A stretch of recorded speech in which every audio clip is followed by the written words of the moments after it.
Hey, Tom here, FlipAnything USA. So this gentleman you see behind me here, this is Rick Jarman from Old School Real Estate. Really decent man, had reached out to me, wanted to collaborate and do some videos together, or interview me on his channel. And that never happened because I never got around to it, and he's since passed. So I want to go ahead and honor his request best I can. The best way I can do that is go ahead and just watch the video with you, and I'll comment on it with them as I would as if we were working together. So here we go. Rick Jarman, and this video is called How I Found My First Private Money Lender. I've had several people ask me about the shadow box in my office with the hammers in it. This is Rick Jarman, Real Estate Old School. I'm going to tell you all about them, but actually what they lead up to is my first private money lender. And then my showing off big time private money lender I had for years. But here's what happened. When I come a carpenter apprentice at 18, I had to have some tools. They told me what I need to get, so I went to an Ace Hardware, a man that my parents knew owned an Ace Hardware store. His wife had went to church where we went to church, and I think my mom said, you go see him, he'll fix you up. So this is interesting. So when Rick had reached out to me, we didn't really get into it and talk that much, but we're both carpenters. I started out the same. I had a cabinet shop. I started when I was 19, and I got some tools together and went into business for myself. So it's interesting that he's carpenter, same as me. I'm 18 years old, and I figured it up today. He was 51 years old. So I go see him. Ain't no reason I'm telling you that, his age. You'll understand down the road here in a minute. But anyway, I go see him, and I buy my first tools from him. So in that shadow box, it has my first two hammers, a 16 ounce and a 13 ounce. That's what you used to use back in the day, 13 for trim and 16 for framing. And I got a little old pocket watch I bought in there because I'm left-handed, and back in the day, the watch bands used to be what they call a stretch flex-like watch band that would beat your hand if you was hammering with it. So I didn't like wearing my watch on my right arm. Not to mention you can catch it on things. And like I said, I'm left-handed. So I bought that little pocket watch to keep in my nail apron. So anyway, this is 1973. I'm 18 years old. I stay in contact with this man. I find out that he used to do some building, and as y'all know, I wanted to be a builder from the time I was 17 years old. So I talked with him and stayed in contact and bought stuff and whatever. So fast forward to 1984. 11 years later, I'm getting ready to build my first house. I contact him, get some information from him, because like I said, I kept in contact with him over the years. And by this time, I'm 29 years old. And there's a lot next door to me I'm wanting to buy. And I get him to finance the lot for me. Spotted the lot's what they called it. I didn't have to pay him for the lot till I sold the house after I built it. He basically took a second mortgage. They called it a junior mortgage. So he did that lot for me. So it's interesting. He uses a different terminology. I think he's in Arkansas, actually. But I have some very similar story to add to that, but we'll go ahead and keep listening. So then I approached him about other lots and things, and he'd work because he wanted to make interest on his money, like I've told y'all. So we had a relationship going there. Well, I started going to the attorney he used, and I liked the man, and at that time I didn't have an attorney. I'm just getting started. So I talked to him, would he be willing to be my attorney? And he said he would. So he formed my first corporation for me, and later on LLCs and whatever. But anyway, this man saw I was doing business with the other guy. He says, look, I don't want to cut in on his business, but if you get something he can't handle, you just come see me.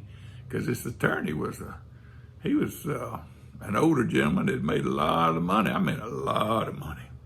So I'll tell you, this is what's neat, is once you become a player in real estate and you're an active investor, your reputation will precede you, and that's what happened with him. And I have a similar story I'll just tell you real quick. I borrowed $100,000 from a friend of mine. Not that I needed his money, but I did it. He needed to put his money somewhere, and I said, "Look, I'll give you 4% on $100,000 if you want." And so when I was in Starbucks, my lawyer walks in, one of my lawyers, and I told him, I said, "Hey, John," I said, and he knew Rick too, because I bought quite a bit of real estate. This is my real estate lawyer. He, runs an escrow title company. And I told him, I said, "Hey, John," I said, "Rick's going to loan me $100,000 if you could write up a note, promissory note for 4% interest. I'll do in 1 year interest only." And he said, "Okay, you got it." He goes, "How about 11 o'clock?" I said, "Okay, sounds good." And then he says, "Hey, are you needing money?" And I says, "Well, I mean, sure, I'll take some money if you got some." I said, he goes, "Well, how much you need?" And I said, and I was buying some other stuff anyways. I said, "Man, I'll take 700,000 if you got it." And he goes, "Well, hey, I don't think I got that much." He goes, "How about 500?" And I said, "Sure." And so he goes, "Okay." He goes, "I'll have that ready too." And he said, 11 o'clock? I said, 11 o'clock. So I came in there at 11 o'clock, and I'm talking to him at 8:30 in the morning, getting my coffee, and no qualifying, nothing. And I came in, and I picked up $600,000 2.5, 3 hours later. That's what can happen when your reputation precedes yourself, and you have a reputation of being a good bet and a safe, a safe person to lend to. So let's keep listening to Rick. And so that's like saying, sick 'em to Fido. I went out and found something, approached him. He said, yeah, he'd finance it. So I had me another private money lender. I used him for years and years. But the first private money lender, I also kept doing business with him. In fact, one of the first subdivisions I ever developed, he owned some land that he had since he used to develop some and build houses. And he won't know would I develop it if he financed the land and loaned the money to develop it. I said, sure. Of course, this is in the early 90s by now.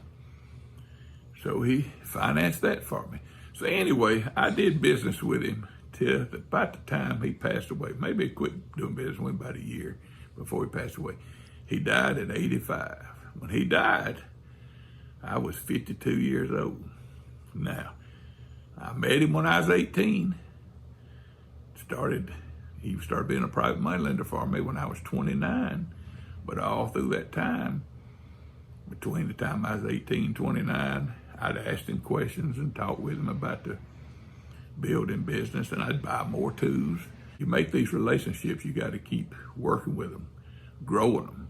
So from me buying 2 hammers from him and a few other odds and ends, it grew to me borrowing thousands and thousands of dollars from him. So, yeah, that's really interesting. And it's funny because he identified early on when he first contacted me that he was listening to some of my stories. I hadn't really heard any of his at that point. And he could see the similarities in our history. And so I'll add to this here, too, because similar to his situation, I had a doctor that I think I'd worked on his house or something, and he found out that I was quite a player in real estate, buying and selling, that sort of thing. And he come over to me one day and he said, hey, Tom, he goes, his wife disagreed with him on buying this property, but they kept their assets separate to a degree. And he says, hey, Tom, he goes, look, I got this property. He goes, I want to buy it. I'll split the profit with you. He goes, try to get it. Tell me where it was. $400,000 cash. And I immediately said, oh, yeah, sounds good to me. And but I was honored the fact that he trusted me, number one, and that he sought me out. And anyway, I got a hold of that broker, and his wife had already kind of blown it, and they'd already gone into contract with somebody else. And I said, man, it's gone. Looks like it's not going to happen. And he goes, well, you got anything else we could invest in? And I said, man, I sure do. And I started buying up vacant lots. And I'd buy these things for $10,000, $20,000 a piece and turn them for anywhere from $25,000 to $35,000 and turning several of these a month.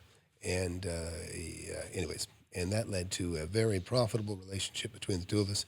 And that, again, this is the thing that can happen in real estate. And they say you can make a lot of money very quickly. So this is a fantastic story that Rick shared with us. And I'm glad I'm doing this. I really enjoyed it. Sorry I didn't get to do it with him live. Lead me to the man that was my attorney for years that I borrowed. At one time, I probably had $500,000 borrowed from the second man, all from a relationship I made when I was 18 years old, buying a couple of hammers. So that's a story about the hammers in the shadow box in my office. But like I said, the real story is what it led to. So you never know when you're out here meeting people, talking to them, finding out who has a little money might want to loan it, what it can lead to. It doesn't like a good private money lender. Yeah, and I can tell you, I'll add to that too, is one thing, you should never judge a book by its cover. Listen, I'm probably, like Rick here, I've been a carpenter. I'm usually Levi's and T-shirts and, working in the sun, got a ball cap on, that sort of thing.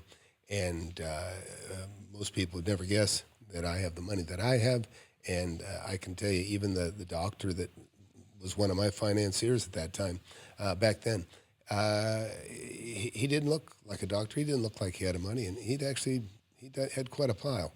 And anyways, so again, never judge a book by its cover. So let's keep watching. So I'll talk with y'all tomorrow. There's the shadow box and the hammers he referred to. So anyways, I hope you enjoyed that. I sure did. And again, I'll do a few more of these videos and share my experience. It just kind of parallels his own, which is, same thing I tell everybody. People tell me, hey, can I invest here? Or is this place too expensive? Listen, everywhere is a good place to buy real estate, everywhere. What you have to understand is there is no bad real estate. There's just bad deals. Don't make a bad deal, and you'll make money forever. So that's it. Tom here. Thanks for watching.